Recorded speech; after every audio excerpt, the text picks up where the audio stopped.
Imagine a world where missing a simple online step could cost you crucial financial support. Stay tuned to navigate with confidence.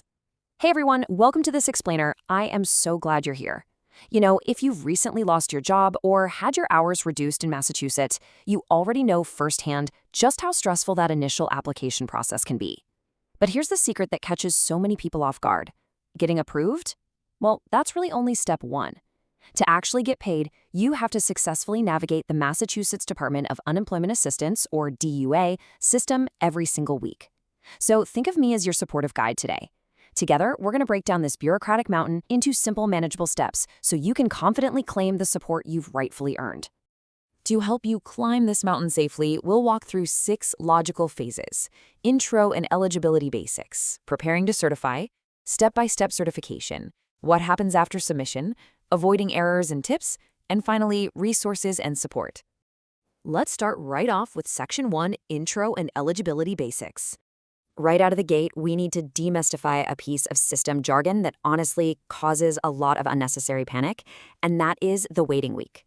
When you file your very first weekly certification on an approved claim, your payout is actually going to be $0. Now, don't panic. This is completely normal and built right into Massachusetts general laws. Think of this waiting week as a kind of structural deductible for the state's social safety net. You still absolutely must certify for this week, and you have to meet all the job search requirements, but you just won't receive immediate funds. Once you clear this wait week, your subsequent weekly certifications will trigger your actual payments.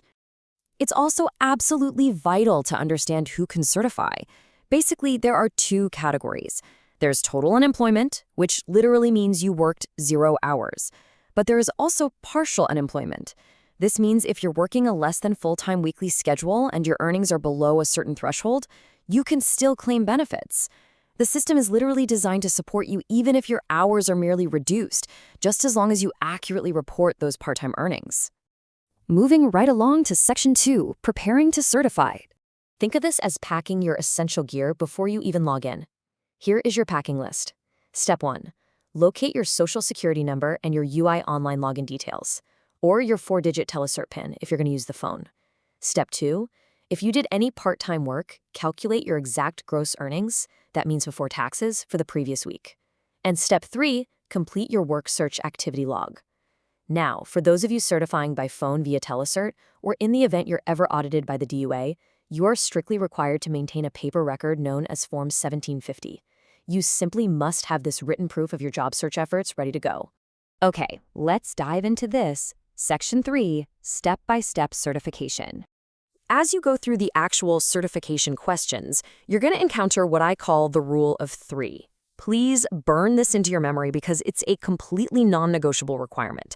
To maintain your eligibility, you have to conduct a minimum of 3 distinct work search activities on 3 separate days each calendar week. So no, you cannot just blast out 3 resumes on a Friday afternoon and call it a week. The state requires your efforts to be spread out. These activities can be things like applying for jobs online, attending a job fair, or even going to a Mass Hire Career Center seminar. So the actual real-world steps go a bit like this. Step 1, you log into the web portal or you call the automated telecert line. Step 2, you have to confirm your capability and availability for work. The system's going to ask if you were physically and mentally capable of working and if you were available to accept a job if one was offered. If you say no, like maybe you were too sick to work or out of the country, it's going to impact your benefits for that specific week. And finally, Step 3, you report any gross earnings and detail your work search activities. Oh, and remember, if you're using the UI online web portal, you don't upload that paper Form 1750 anymore.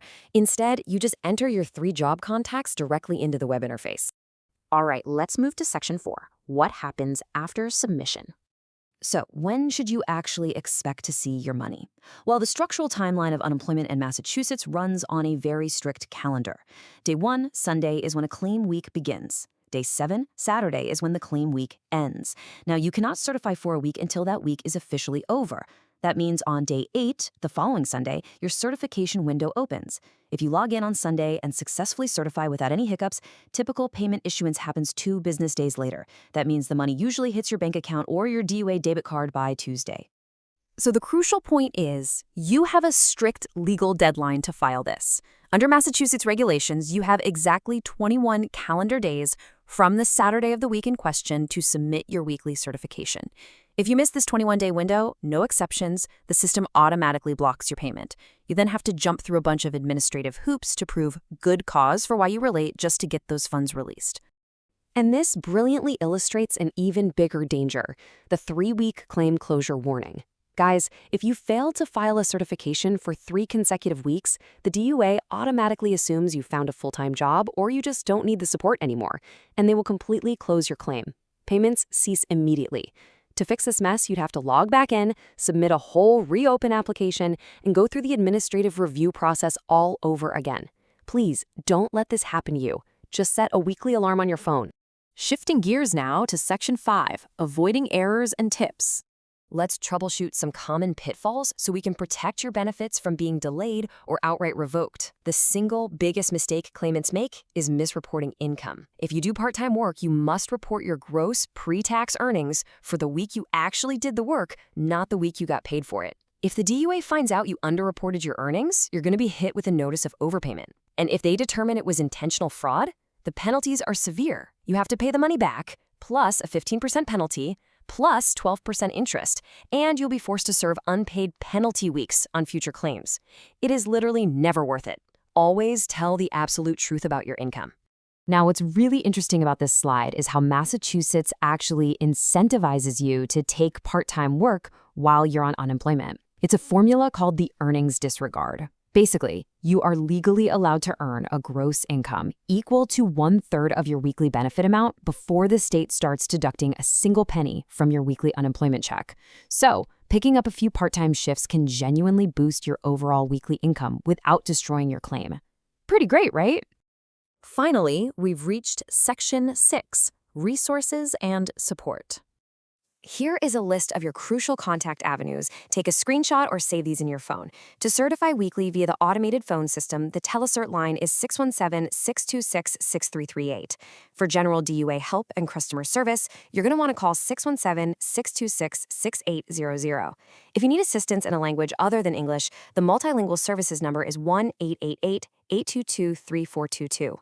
Also, keep in mind that Mass Hire Career Centers offer incredible free resources like resume building and interview prep, and they're also the ones who handle the mandatory RESCA seminars you'll eventually have to attend. Lastly, if you desperately need in-person help, you can always make an appointment at the Boston Reemployment Center. Before we wrap up, I just need to share this quick disclaimer. This explainer is for informational purposes only and does not constitute official, legal, or financial advice. Policies and procedures can change. Please verify with official state resources or consult professionals for personalized guidance. So let me ask you, are you ready to claim the support you've earned? Armed with this structured roadmap, keeping that rule of 3 for work searches in mind, and having a solid understanding of your exact timelines, you are absolutely capable of tackling the DUA system on your own. Remember, consistency is your best friend here. Set that weekly Sunday alarm, keep your Form 1750 updated, and keep looking forward. You've totally got this. Thanks so much for joining me on this explainer, and I'll see you next time.